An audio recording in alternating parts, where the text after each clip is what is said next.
All right, तो start करते हैं हमारे नए चैप्टर से, बिजनेस एनवायरनमेंट। ठीक है, तो बिजनेस एनवायरनमेंट के नाम से पता चल रहा है एनवायरनमेंट क्या होता है, हमारी सराउंडिंग्स। ठीक है, जितने भी हमारी सराउंडिंग है वो क्या हमारा एनवायरनमेंट है।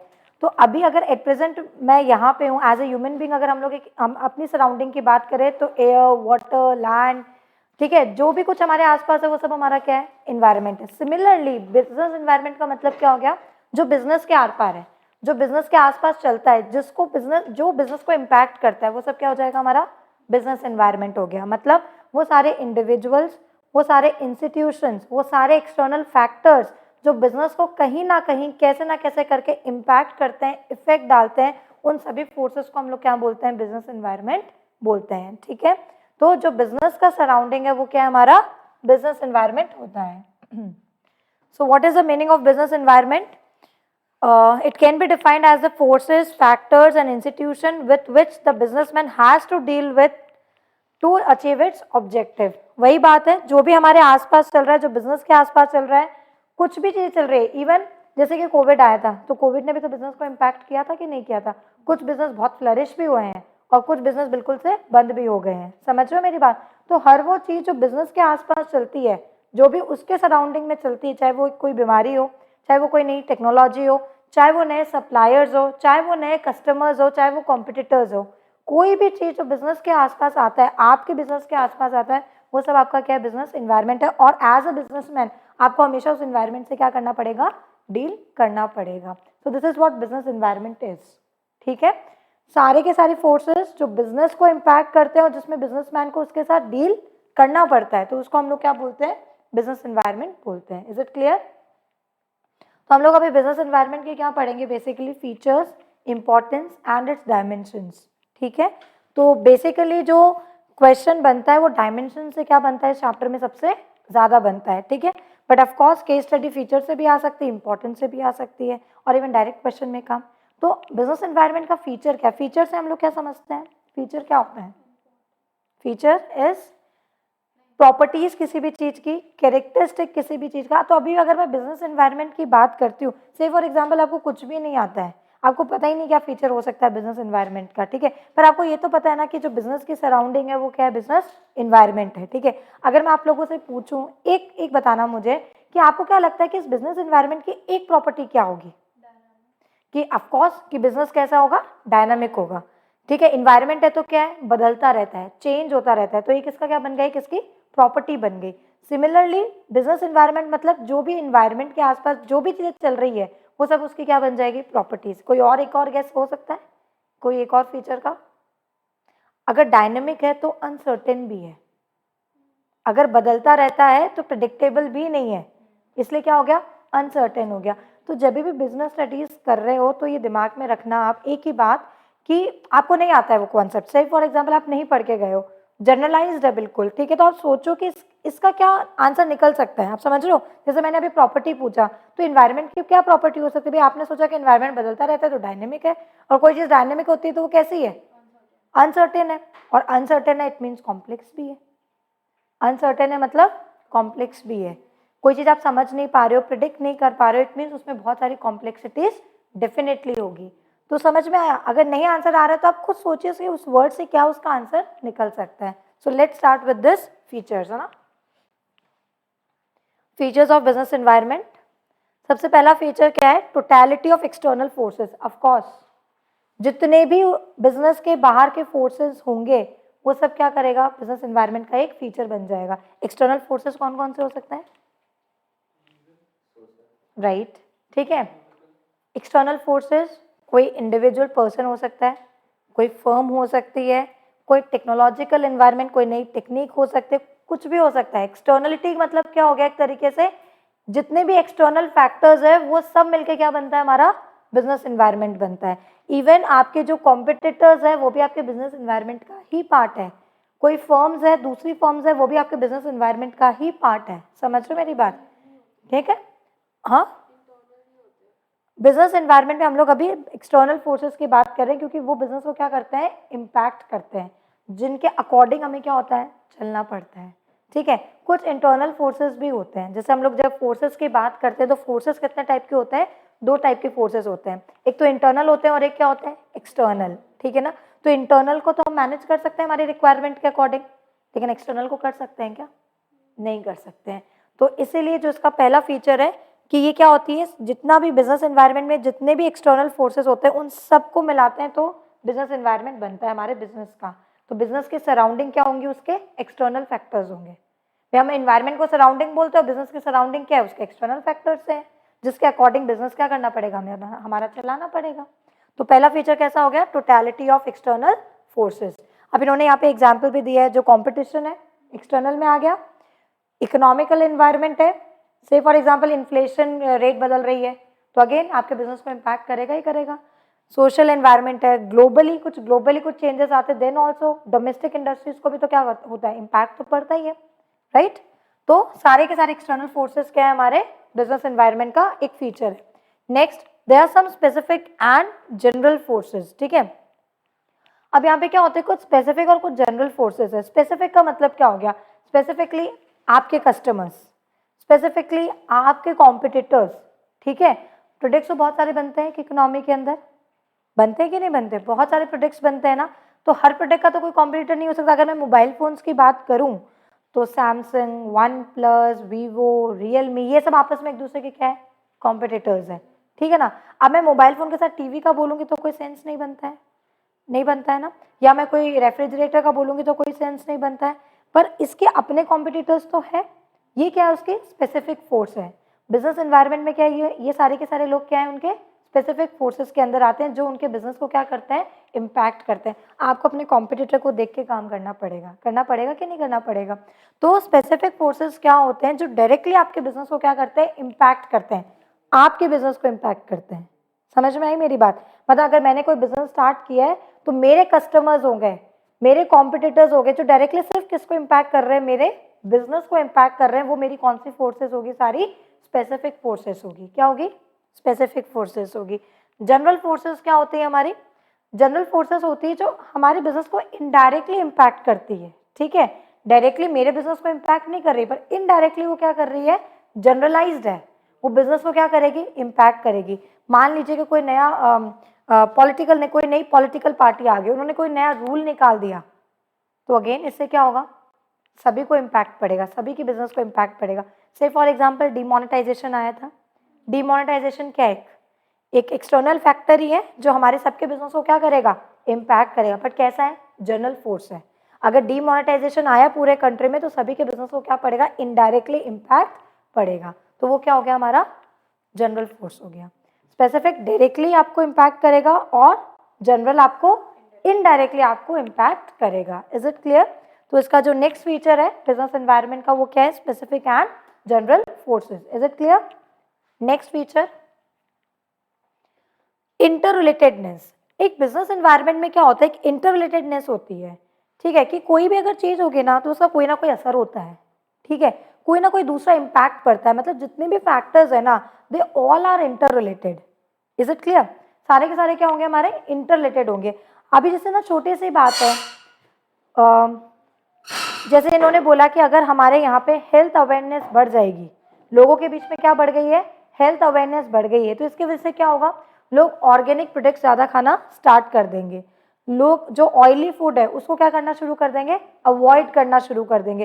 तो इंटररिलेटेडनेस हुआ कि नहीं हुआ, कि हम बात कर रहे हैं हेल्थ अवेयरनेस की, लेकिन इसका इम्पैक्ट किस पे पड़ा, हमारी day to day routine life में, जो कि हमारे कंज्यूमर गुड्स है उन पे भी इम्पैक्ट पड़ा। इट मीन्स अगर हम लोग हेल्थ वाइज अगर हम लोग बहुत ज़्यादा अवेयर हो गए हैं तो हम लोग ऑयली चीज़ें खाना कंज्यूम करना बंद कर देंगे और हेल्दी चीज़ें खाना ज़्यादा स्टार्ट कर देंगे। तो डिमांड किसकी बढ़ जाएगी मार्केट के अंदर, हेल्दी प्रोडक्ट्स की डिमांड बढ़ जाएगी। तो कहीं ना कहीं एक चीज़ से दूसरी चीज़ पे भी क्या पड़ता है, इम्पैक्ट पड़ता है। Is it clear. अब जैसे डिमोनेटाइजेशन आया था तो इसकी वजह से देखिए आप, कैशलेस इकोनॉमी हमारी बदल गई, डिजिटलाइजेशन बहुत ज़्यादा बढ़ गया। तो इन्वायरमेंट में कोई भी एक चीज़ होती है तो उसका इम्पैक्ट कहीं ना कहीं कुछ ना कुछ और होता ही होता है। वो कहीं ना कहीं किसी ना किसी फैक्टर से और भी क्या होगा, इंटररिलेटेड होगा ही होगा, ठीक है। तो बिजनेस एनवायरनमेंट कैसा होता है, इंटर रिलेटेड होता है, कि कुछ भी एनवायरनमेंट में हो रहा है तो उसका इम्पैक्ट कहीं ना कहीं आपको देखने को डेफिनेटली मिलेगा। सो कितने फीचर्स कंप्लीट कर लिए हमने, 3 कंप्लीट कर लिए हैं। कौन से किए हैं, बिजनेस एनवायरनमेंट क्या है, totality of external forces, then it has 2 more forces, specific and general forces. Now business environment कैसा है, they have a feature of interrelatedness, ठीक है। Now next is dynamic. Dynamic का मतलब तो समझते हो ना, जो बहुत ज़्यादा चेंज हो सकता है, फ्लेक्सिबिलिटी है, ठीक है। हम बोलते हैं ना ये पर्सन बड़ा ही डायनेमिक है, इट मीन्स ये बदलती हुई चीज़ों के साथ में बदलता रहता है, राइट। तो डायनेमिक है। इन्वायरमेंट कैसा है, नेचर बाय नेचर डायनेमिक है, बदलता रहता है। सीजन भी तो बदलते हैं हमारे यहाँ पे, वो भी तो इन्वायरमेंट का ही हिस्सा है। तो जो हमारा इन्वायरमेंट है वो भी क्या होता है, चेंज होता है। कैसे चेंज होता है, कंज्यूमर के फैशन बदल जाते हैं, कंज्यूमर का टेस्ट बदल जाता है, over a period of time बदलता है कि नहीं बदलता, तो डायनेमिक है, राइट। टेक्नोलॉजी आ जाती है, हम लोग अभी जिस एरा में रह रहे हैं, जिस कॉम्पिटिटिव वर्ल्ड में रह रहे हैं, वहाँ पे हर दिन कोई ना कोई न्यू टेक्नोलॉजी आती है कुछ ना कुछ बनाने की, तो फिर हमारा इन्वायरमेंट क्या हो गया, बदल गया।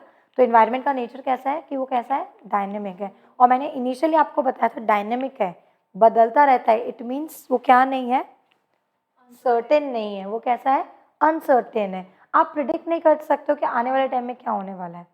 प्रिडिक्ट करना क्या है, बहुत मुश्किल है, क्योंकि बिजनेस एनवायरनमेंट कैसा है हमारा, बिल्कुल भी सर्टेन नहीं है, सब कुछ अनसर्टेन है, ठीक है। क्या चेंजेस होंगे और उसका क्या इम्पैक्ट होगा आगे जाके, ये हमें नहीं पता चलता है कि कब कैसे एनवायरनमेंट बदलेगा और कैसे क्या इम्पैक्ट उसका हमें देखने को मिलेगा। सडनली कंज्यूमर के टेस्ट बदल गए, अब इसका इम्पैक्ट फ्यूचर में क्या होगा, we don't know. Is it clear. अब अनसर्टेन है, इट मीन्स कॉम्प्लेक्स भी है, ठीक है। बोला जाता है कि अगर कुछ कुछ हिस्से हम लोग एनवायरनमेंट के पढ़े तो हमें समझ में आ जाता है कि भाई ये चेंजेस हमें देखने को मिला। बट अगर हम लोग एज अ होल कोई चीज़ पढ़ते हैं, एज अ होल स्टडी करते हैं सारे फैक्टर्स के सब कुछ, तो बहुत डिफिकल्ट हो जाता है एनवायरनमेंट को समझना कि कब क्या एनवायरनमेंट में कब क्या चेंजेस आ जाएंगे और उसके लिए हमें कैसे क्या करना पड़ेगा, ये समझना क्या हो जाता है, काफ़ी मुश्किल हो जाता है। अब जैसे कोविड आया, ठीक है, सिर्फ एक कोविड का इम्पैक्ट, हमने कोविड को देखा समझा तो हम उसका इम्पैक्ट समझ जाएंगे कि बिजनेस पे ये होगा। बट कोविड के चलते मान लीजिए कि अगर इन्फ्लेशन बढ़ गया या डिफ्लेशन बढ़ गया, ठीक है, या कोविड की वजह से बहुत सारी जो मान लीजिए कि कुछ कंपनीज है वो बिल्कुल रिमोट में शिफ्ट हो गई, वो बिल्कुल वर्क फ्रॉम होम पे शिफ्ट हो गई, तो उसका फिर क्या इम्पैक्ट आने वाले टाइम में पड़ने वाला है उसका हमें कोई आइडिया नहीं होता है, ठीक है ना। इसलिए बिजनेस एनवायरनमेंट कैसा है, काफ़ी कॉम्प्लेक्स है। उसका कोई सेपरेट पार्ट पढ़ना है फिर भी समझ सकते हैं, बट एज अ होल अगर उसका पूरा इम्पैक्ट देखना है तो it becomes very difficult, right, because it is very complex, ठीक है। Next is relativity.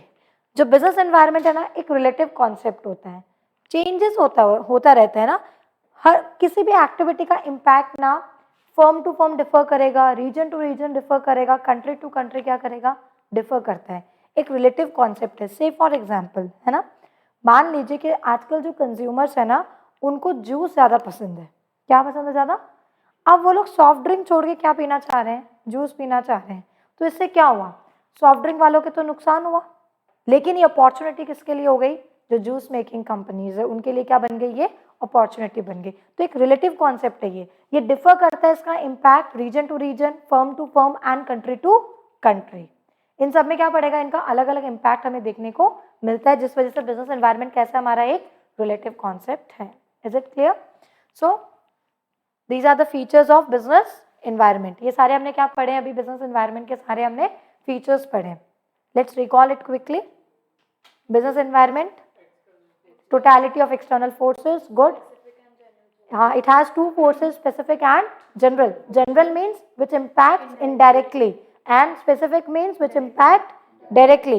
Specific का example कौन हो गया, consumers हो गए, competitors हो गए, ठीक है, ये investors हो गए, ये सब कौन है हमारे specific forces है। general जो हमारा legal environment, political environment, economical environment, these becomes the part of general forces. Next is interrelatedness, right. कुछ भी एक चीज होती है तो उसके पीछे कुछ ना कुछ रिलेटिव उसकी एक्टिविटी आपको देखने को बिजनेस एनवायरनमेंट में मिलेगी मिलेगी। Next dynamic. एनवायरनमेंट है तो चेंज होगा, तो इट्स वेरी डायनेमिक। डायनेमिक है तो अनसर्टेन, एंड अनसर्टेनिटी डायनेमिक जो नेचर है वो है तो उसके साथ में क्या होगा, कॉम्प्लेक्सिटी भी आएगी। And last is it is a relative concept. The impact of environment would be different, हाँ, रीजन टू रीजन डिफरेंट होगा, फर्म टू फर्म डिफरेंट होगा, एंड कंट्री टू कंट्री भी अलग हो सकता है। Is it clear. So these are the features. Now let's move to the next topic which is importance of business environment. Still business environment की study करना important है कि नहीं है, तभी तो आपके सिलेबस में है, नहीं तो क्यों होता। इंपॉर्टेंस तो रखता ही है। क्या बताता है बिजनेस एनवायरनमेंट हम समझते हैं, ठीक है। सबसे पहला जो बिजनेस एनवायरनमेंट की इंपॉर्टेंस है कि ये आइडेंटिफाई कराता है हमें अपॉर्चुनिटी को और to get the first mover advantage. अगर हम लोग ना बेटा, अगर हम इस बिजनेस एनवायरनमेंट को रेगुलर समझें, रेगुलर मॉनिटर करते रहे, रेगुलर समझते रहे, देखते रहे कि कैसे क्या चीज़ें हो रही है, तो हो सकता है कि हम लोग क्या मिल जाए, हमें इस बिजनेस एनवायरनमेंट में कोई अपॉर्चुनिटी मिल जाए, ठीक है। अब जैसे सपोज इसे फॉर एग्जांपल जैसे कि मारुति आया था हमारे यहाँ पे, कार्स लेके आया था, तो क्या थी, फर्स्ट मूवर एडवांटेज लिया था कि नहीं लिया था। आज भी जब हम लोग कार की कई बार बात करते हैं तो मारुति बहुत पहले नाम निकल जाता है कि मारुति होगी। पहले यूजुअली क्या होता, सबके घरों में क्या होती थी, ये कार्स होती थी। क्यों, मारुति ने क्या रिवॉल्यूशन लेके आया था कि हर मिडिल क्लास के पास में क्या होनी चाहिए, एक कार होनी चाहिए। तो उन्होंने क्या बनाया, बड़ी बजटेड कार्स बनाई, जिसके वजह से ये जो कार का रिवॉल्यूशन है वो बहुत तेजी से क्या हो गया, बढ़ गया। तो उसने क्या किया, अपॉर्चुनिटी ग्रैब की कि उन्होंने देखा कि यहाँ पे जो कार है वो सिर्फ रिच सेक्शन ऑफ सोसाइटी के पास है, क्यों ना मिडिल लेवल को भी ये दिया जाए कि इसकी फैसिलिटी बहुत अच्छी है, उनको भी अट्रैक्ट किया जाए, उनको भी दिया जाए, उनके पास में ये नहीं है। तो उन्होंने ये अपॉर्चुनिटी ग्रैब की, फर्स्ट मूवर एडवांटेज मिल गया उस कंपनी को। Is it clear. सिमिलरली ऐसे बहुत से एग्जाम्पल है। अब हमने कभी ऐसा सोचा थोड़ी था कि हमारे पास में हम बुक कराएंगे कैब आ जाएगी, हम बुक कराएंगे बाइक आ जाएगा, हम बुक कराएंगे ऑटो आ जाएगा। हम तो ये सोचते थे कि हमें ऑटो पकड़ना पड़ेगा, टैक्सी करनी पड़ेगी, ऐसा ही होता था ना। पर क्या हुआ, लोगों ने देखा कि ये प्रॉब्लम्स हो रही है लोगों को, ठीक है, तो लेट्स स्टार्ट दिस बिजनेस। कि हमने ये प्रॉब्लम प्रिडिक्ट कर ली लोगों की इन्वायरमेंट के अंदर, इन्वायरमेंट में तो लोग भी आते हैं, हमने देख लिया कि लोगों को प्रॉब्लम हो रही है, तो हम लोग यही प्रॉब्लम का सोल्यूशन वाले क्या कर लेते हैं, बिजनेस स्टार्ट कर लेते हैं। तो अभी हम क्या कर सकते हैं, हम बैठे हैं, अगर हमें चाहिए कहीं जाना है, हमारे पास कुछ साधन अवेलेबल नहीं है, तो हम क्या करेंगे, बुकिंग्स कराएंगे, चले जाएंगे। हमने पहले तो नहीं सोचा था कि ऐसा कभी होने वाला है। When I was a student, मैंने तो नहीं सोचा था कि आने वाले टाइम में मैं कम्यूट इस तरीके से करूंगी, मैंने तो नहीं सोचा था कभी भी, बट हो गया ऐसा। आप समझ रहे हैं। So this is what business environment offers us. अगर हम लोग उसके स्टडी कर रहे हैं तो हमें क्या होता है, हमें अपॉर्चुनिटी हमें देखने को मिलती है और फर्स्ट मूवर एडवांटेज हम उससे क्या है, ले सकते हैं। Am I clear. Next is identification of threats and early warning signals. Of course अगर हम लोग अपॉर्चुनिटी आइडेंटिफाई कर पा रहे हैं तो बिजनेस एनवायरनमेंट हमें क्या बताएगी, अर्ली वार्निंग सिग्नल्स भी बताएगी, ठीक है। अब जैसे कि मैंने मारुति का एग्जांपल लिया था, ठीक है, कि मारुति उस टाइम काफी बूम कर रहा था, काफी तेजी से बढ़ रहा था, ठीक है। अब ये जब मार्केट देखा ना, तो बाहर की जो कंट्रीज उन्होंने देखा कि अरे मारुति का तो बिजनेस बहुत अच्छा चल रहा है इंडिया में, तो चलिए हम भी स्मॉल कार्स क्या करते हैं, इंडिया में लॉन्च करने की प्लानिंग स्टार्ट कर देते हैं। समझ आई मेरी बात। तो मारुति को ये बात पता चली, तो मारुति ने क्या किया, मारुति ने अपना प्रोडक्शन बहुत तेजी से बढ़ा दिया। क्यों बढ़ाया, सोच के देखिए। इसलिए बढ़ाया कि अगर वो किसी भी पर्सन की, किसी भी इंडिविजुअल की अगर डिमांड पूरी नहीं कर पा रहा है, तो ताकि उन सबके डिमांड्स क्या हो जाए, पूरी हो जाए मारुति से, ताकि जब नया प्रोडक्ट आए तो लोग उसकी तरफ शिफ्ट ना हो। प्रोडक्शन बढ़ा दो कि मेरा माल भी अवेलेबल है और मैं तो तब से चल रहा हूँ, मैंने अपनी ब्रांड भी बिल्ड कर ली है, तो लोग क्या करेंगे, मुझसे खरीदना स्टार्ट करते रहेंगे, रुकेंगे ही नहीं, राइट। तो ये क्या करता है, अगर हम लोग ऐसी तरीके से बिजनेस एनवायरनमेंट को पढ़ रहे हैं तो वो हमें अर्ली वार्निंग सिग्नल्स भी दे देता है कि ऐसा कुछ होने वाला है, पहले से संभल जाओ, देख लो मार्केट अपने कंपनी में आपको क्या करना है। तो हमें वार्निंग्स भी क्या है, यही बिजनेस एनवायरनमेंट हमें देता है। Is it clear. Next is tapping useful resources. अब ऑफकोर्स इन्वायरमेंट क्या करता है, इन्वायरमेंट के पास में बहुत सारे रिसोर्सेज होते हैं जो बिजनेस को चलाने में काम आते हैं। आज एनवायरनमेंट के पास में तो सारे रिसोर्सेज है, चाहे आज हम लोग गुड्स बना रहे हैं, सर्विसेज बना रहे हैं, गवर्नमेंट को टैक्स दे पा रहे हैं, कैसे दे पा रहे हैं, क्योंकि हमने इस बिजनेस रिसोर्स, हमने सारे इन्वायरमेंट के रिसोर्सेज को क्या किए हैं, यूटिलाइज किया, और जिसकी वजह से हमें ये सारी सर्विसेज कस्टमर को दे पा रहे हैं, जब भी हम गवर्नमेंट को रेवेन्यू दे पा रहे हैं और इन्वेस्टर्स को एक अच्छा रिटर्न भी दे पा रहे हैं। Is it clear. तो इन्वायरमेंट क्या करता है, एक सोर्स है रिसोर्सेज का जो बिजनेस को क्या करता है, हेल्प करता है आगे से आगे चलने के लिए। तो इन्वायरमेंट की वजह से हमें क्या मिलते हैं, रिसोर्सेज मिलते हैं, और जिसकी वजह से हम हमारा आगे काम क्या कर सकते हैं, एक्सपैंड कर सकते हैं, या डिफरेंट सेक्शन ऑफ सोसाइटीज को बेनिफिट भी पहुंचा सकते हैं। Is it clear. So this is also one of the importance of business environment. Next is coping with rapid changes. अब जैसे कि हमने पढ़ा था कि हमारा बिजनेस एनवायरमेंट कैसा है, डायनामिक है बहुत ज्यादा। तो अब डायनामिक है तो उसके साथ कोप अप तो करना पड़ेगा कि नहीं करना पड़ेगा। तो अगर हम लोग बिजनेस एनवायरनमेंट की स्टडी अगेन बराबर से कर रहे हैं उसको अच्छे से मॉनिटर कर रहे हैं, चेंजेस हम लोग अच्छे से देख पा रहे हैं, तो हम क्या करेंगे, जो फ्रीक्वेंट चेंजेस आ रहे हैं हम उसके साथ बहुत जल्दी क्या कर जाएंगे, कोप अप कर जाएंगे, अगर हम लोग बिजनेस एनवायरनमेंट को समझते हैं तो। ठीक है, अब जैसे से फॉर एग्जांपल जैसे विंटर्स आती है, तो चलो अब एक हैबिट बन गई है, जैसे विंटर्स आती है सब वुलन क्लोथ्स की तरफ शिफ्ट हो जाते हैं ना, हमें पता है विंटर्स आ गई तो सब लोग कहाँ पे शिफ्ट हो जाएंगे, वुलन क्लोथ्स पे शिफ्ट हो जाएंगे। बट क्या ये वुलन क्लोथ सब जगह उसी तरीके से मिलता है हमारे इंडिया के हर पार्ट में, जैसे हमारे यहाँ पे अभी अवेलेबल है, या कोई हिल स्टेशन पे अवेलेबल होता है?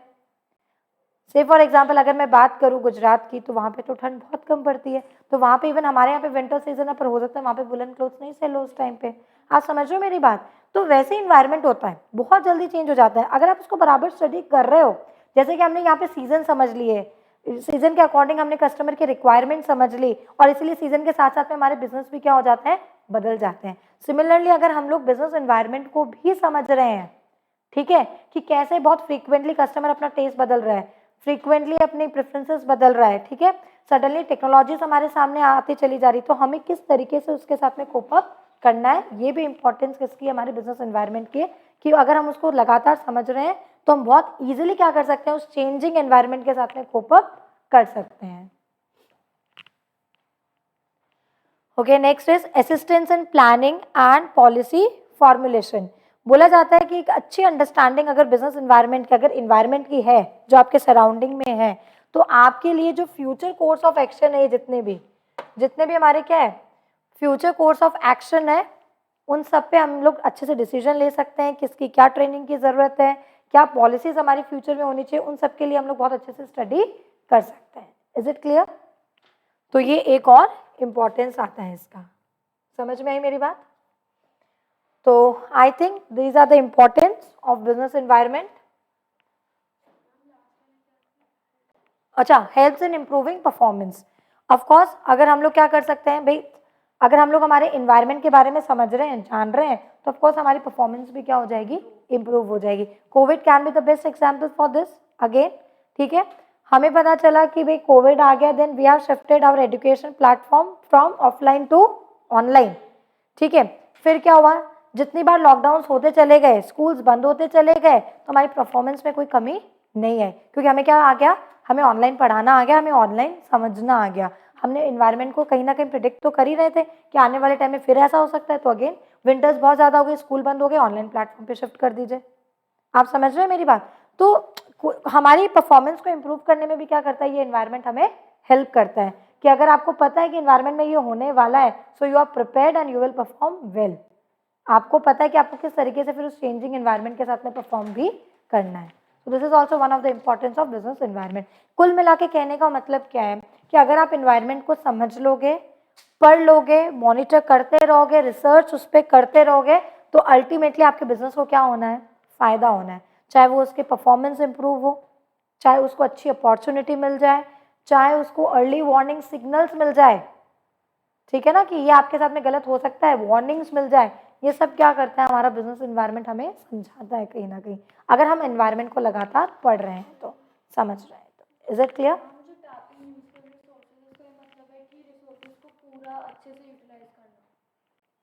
so that we can benefit each and every section of the society।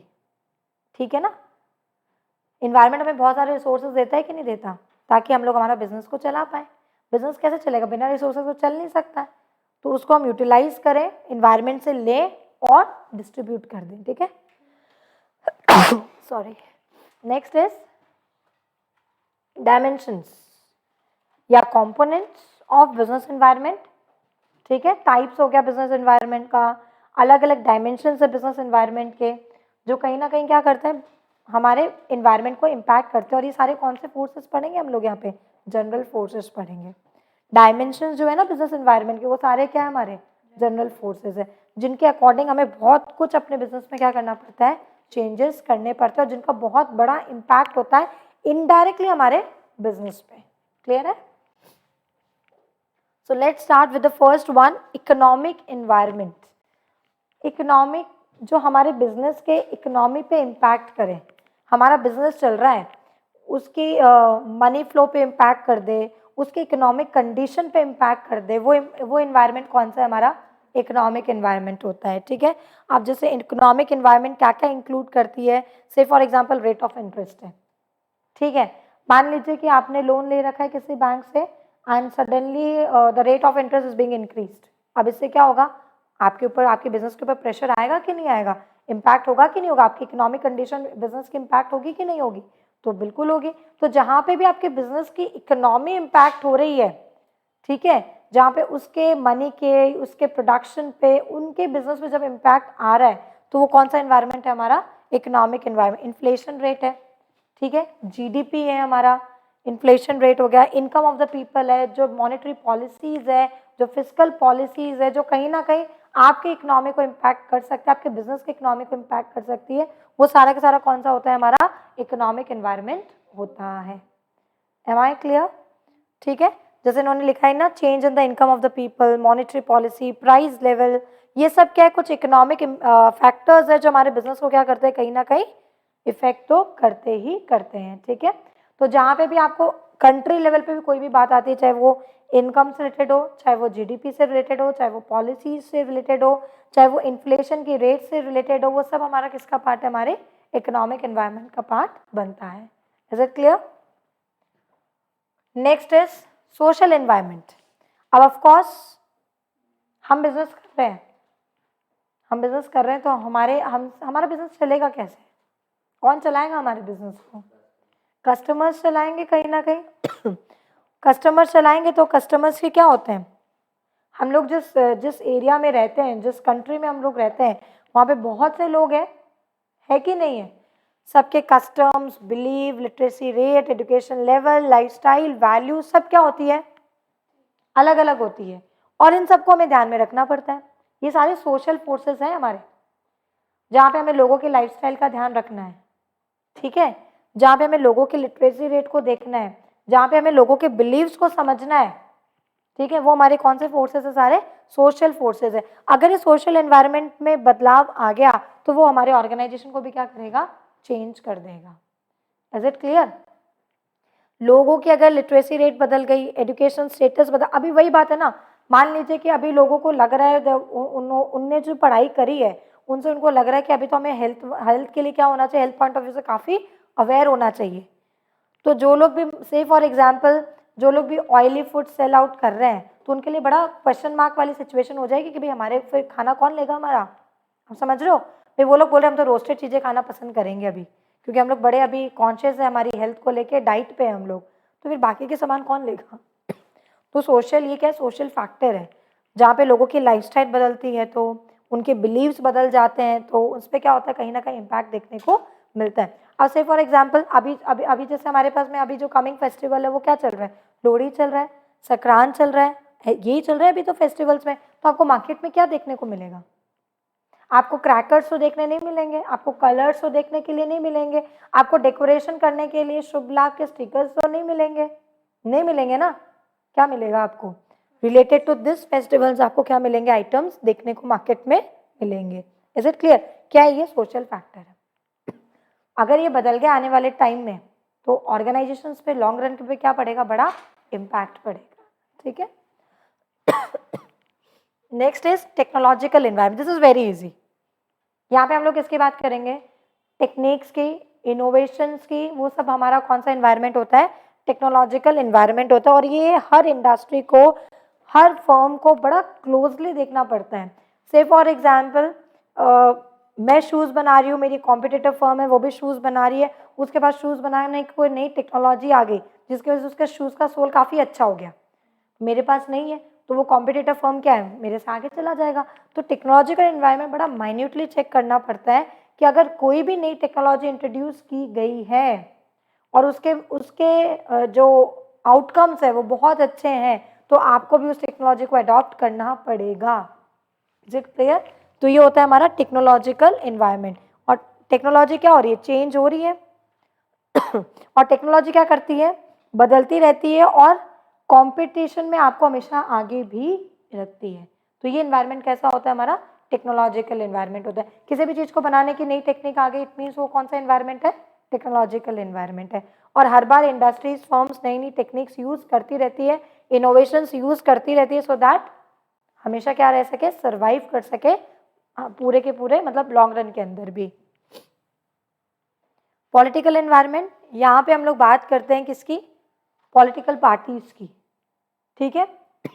जो पॉलिटिकल पार्टीज है उनके जो लाए हुए कोई, जैसे demonetisation can be the example, ठीक है। ये कौन सा एनवायरनमेंट है, पॉलिटिकल एनवायरनमेंट है। वाई, बिकॉज ये डिसीजन किसने लिया था, गवर्नमेंट ने लिया था, ठीक है।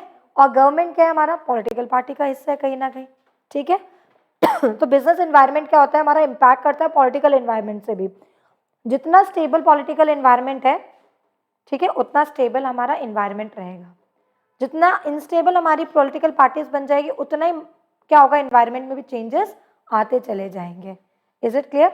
जितने भी अभियान चलाए गए हैं बाय द गवर्नमेंट, वो सब भी किस में आ जाएगा, पॉलिटिकल एनवायरनमेंट में आ जाएगा। Is it clear? तो पॉलिटिकल जो पार्टीज है उसके अकॉर्डिंग डिपेंड करता है हमारा एनवायरनमेंट भी कहीं ना कहीं, ठीक है। तो इसको हम लोग क्या बोलते हैं, देखिए क्या बोलते हैं, political stability builds confidence among business community, while political instability and bad law and order situation may bring uncertainty in business activities। क्योंकि हर बार गवर्नमेंट बदलेगी तो हर बार नई चीजें आएगी, तो उतना ही बिजनेस के लिए क्या हो जाएगा, अनसर्टेन हो जाएगा। कभी मान लीजिए गवर्नमेंट ने टैक्स रेट बढ़ा दी, कभी कम कर दी किसी प्रोडक्ट पे, तो ये क्या हो गया, ये काफी अनसर्टेन सा है बिजनेस के लिए। तो इसलिए बोला जाता है अगर स्टेबल रहेगी तो बिजनेसमैन के लिए भी क्या रहेगा, काफी कॉन्फिडेंस रहेगा कि उनको मार्केट में कैसे काम करना है। सो कहीं ना कहीं पॉलिटिकल एनवायरनमेंट हमें इम्पैक्ट तो करता है, ठीक है। नेक्स्ट इज लीगल एनवायरनमेंट, ठीक है। अब लीगल का मतलब ही क्या समझते हो, लॉज जहाँ पे हैं, रूल्स रेगुलेशंस जहाँ पे, वो एनवायरनमेंट कौन सा हो गया, हमारा लीगल हो गया। जहाँ पे भी हम लोग बोल देते हैं डूज एंड डोंट्स, ये करना प्रोहिबिटेड है, वो कौन सा है, आपका लीगल एनवायरनमेंट है। भाई अगर हेलमेट नहीं लगाओगे तो आपके ऊपर चालान काट लिया जाएगा, तो कौन सा एनवायरनमेंट है, लीगल एनवायरनमेंट है। समझ में आ रही है मेरी बात? तो कुछ नए रूल्स आ गए, कुछ नए रेगुलेशंस आ गए, तो अगेन ये कैसा एनवायरनमेंट, आपको उन लॉज और रूल्स के रेगुलेशंस के अकॉर्डिंग ही क्या आपको चलना पड़ेगा। समझ में आई मेरी बात? तो ये भी आपके बिजनेस को कहीं ना कहीं इम्पैक्ट करेगा कि क्या रूल्स रेगुलेशंस बनते हैं आपके बिजनेस को लेके, उसके अकॉर्डिंग आपको अपना बिजनेस करना पड़ेगा। तो कोई भी चीज, कोई भी law which are passed by the government, administrative orders, court judgment, decision of various commissions and agencies, यहाँ पे अगर कुछ भी आता है, ये लीगल एनवायरनमेंट का समझना, कोई भी जो लॉ है जो पास किया गया है किसके थ्रू, गवर्नमेंट, कोई नया एडमिनिस्ट्रेटिव ऑर्डर आ गया है, कोई कोर्ट जजमेंट आ गया है, कोर्ट जजमेंट्स आ जाते हैं ना बहुत बार, जैसे कि सपोज कीजिए वो एमएसपी के लिए अभी इतनी लड़ाई की जा रही थी तो कुछ टाइम पहले, तो गवर्नमेंट ने बोला कि नहीं इसको बिल्कुल हटा दिया जाए, ये नहीं लगाया जाएगा, जजमेंट आ गया, लीगल एनवायरनमेंट है, सब बाउंड है उस चीज को फॉलो करने के लिए। समझ में आई मेरी बात? उसके बाद में कोई भी डिसीजन जो कोई कमीशन या एजेंसीज लेती है, प्लानिंग कमीशन हो गया जो आपकी नीति आयोग बन गया अब आपका, ठीक है, कोई भी ये कमीशन कोई भी एजेंसीज लेती है तो वो भी किसका पार्ट हो गया, हमारे लीगल एनवायरनमेंट का ही पार्ट हो गया। तो आपको ध्यान रखना है कहीं ना कहीं, क्या ध्यान रखना है कि जब आपके केस स्टडीज आएंगे तो आपकी कीवर्ड्स आपको देखने को मिलेंगे, आप पहचानोगे कैसे कौन सा एनवायरनमेंट है।